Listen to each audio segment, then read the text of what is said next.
Imagine this. You decide to spend your summer vacation in Japan. You think about starting the adventure in Tokyo, but choose Osaka instead because your plane would land at one of the world's most intriguing airports, Kansai International Airport. This airport is built on two infamous sinking artificial islands. As your plane descends towards the land of the rising sun, turbulence is high due to a major storm hitting Osaka Bay. The plane lands safely, but the doors remain closed. A voice on the intercom chills you to the bone. We are experiencing a major delay because some of the ocean waves made it to the plane, and it is not safe to exit at the moment.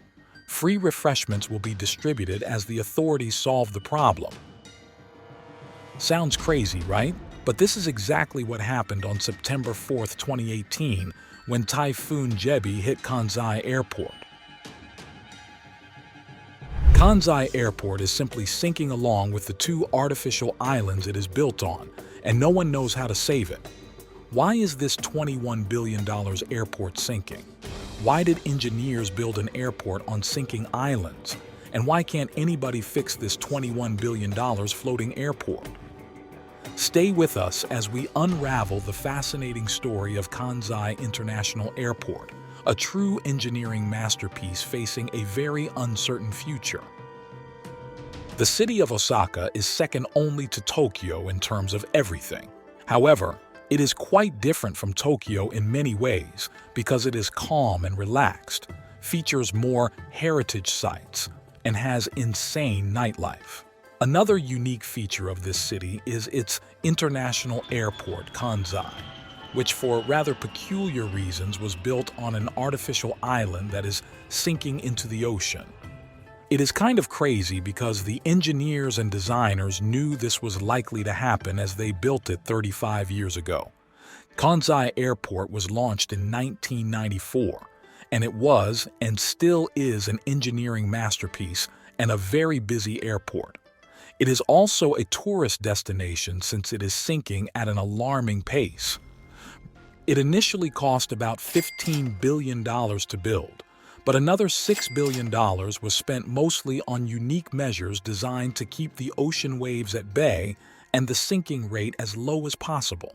We will talk about how they built it in a bit, because right now I am just as curious as you are as to why they built this floating airport even though they knew that the ocean would reclaim it.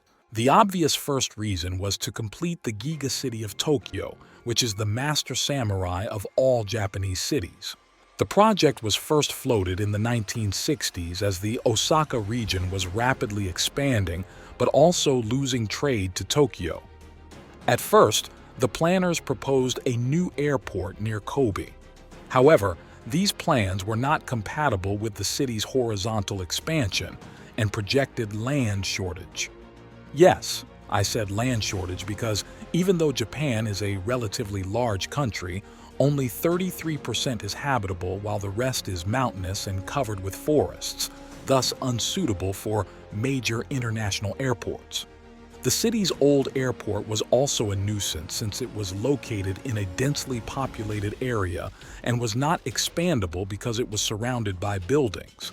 It was also a major source of noise and widely hated by most of the city's residents. So, the planners decided to build a floating airport.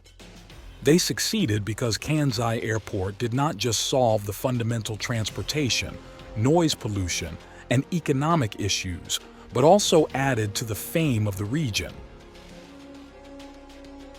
Kansai International Airport has one thing in common with most airports out there: many names and nicknames.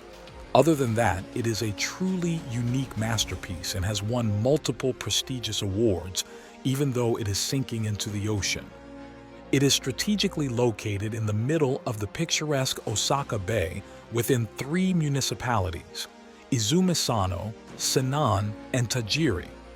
The airport covers the area of two main artificial islands.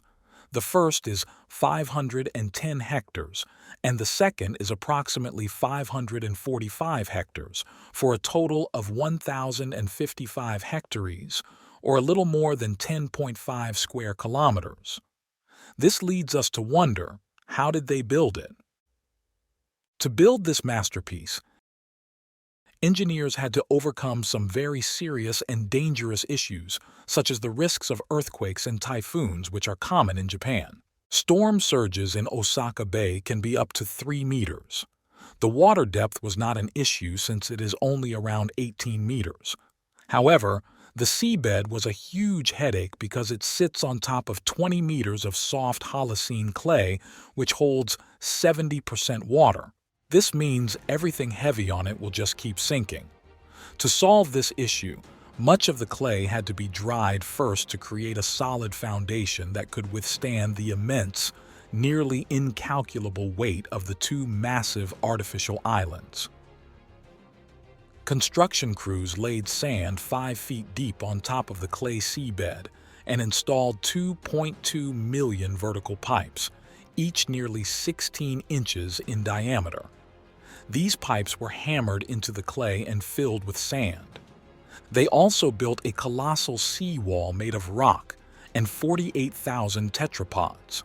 Interestingly, 3 mountains were excavated to produce a total of 207 million cubic meters of rubble to construct the islands over 3 years from 1987 to 1990. By the end of 1990, a 3-kilometer bridge was also completed to connect the island to the mainland.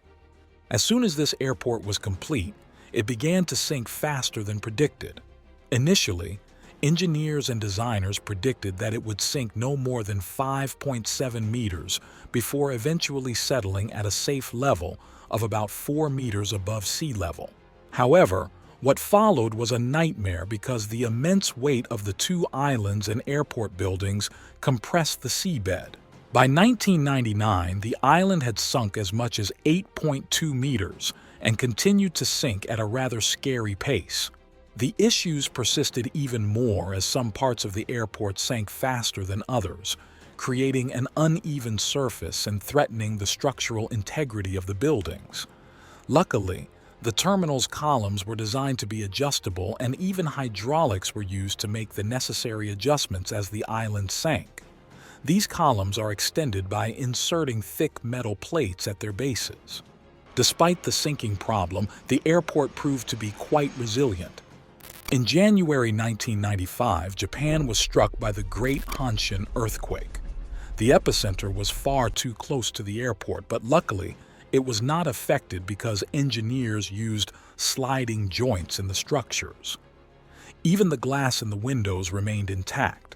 Then, in September 1998, the airport survived a typhoon with wind speeds over 60 meters per second. But in September 2018, the airport was hit by Typhoon Jebi.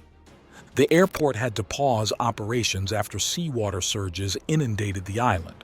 Runways were hit, and the water reached up to the engines of some aircraft. Needless to say, the results were catastrophic, but within days the airport resumed partial operations. Now you must be wondering, how will this airport survive since the expected sinking rate will make the surface even with the ocean level by as early as 2056? Unfortunately, to the date of the making of this video, the best engineers in the world have been unable to come up with something feasible and effective to solve this extreme issue. Thus, we can only assume that the airport will continue to sink while thick reinforced seawalls are installed and increased in height every few years as the situation dictates. The good news here is that eventually the seabed below the airport will become fully compressed and the airport will stop sinking. By then, it will be time for major improvements and renovations that will produce an even more amazing world-class airport. We love hearing from you, so please let us know what you think in the comments section. Thank you for watching, and if you hit the like button and subscribe, this channel will be easier to find for other megalomaniac engineering fans. Love you!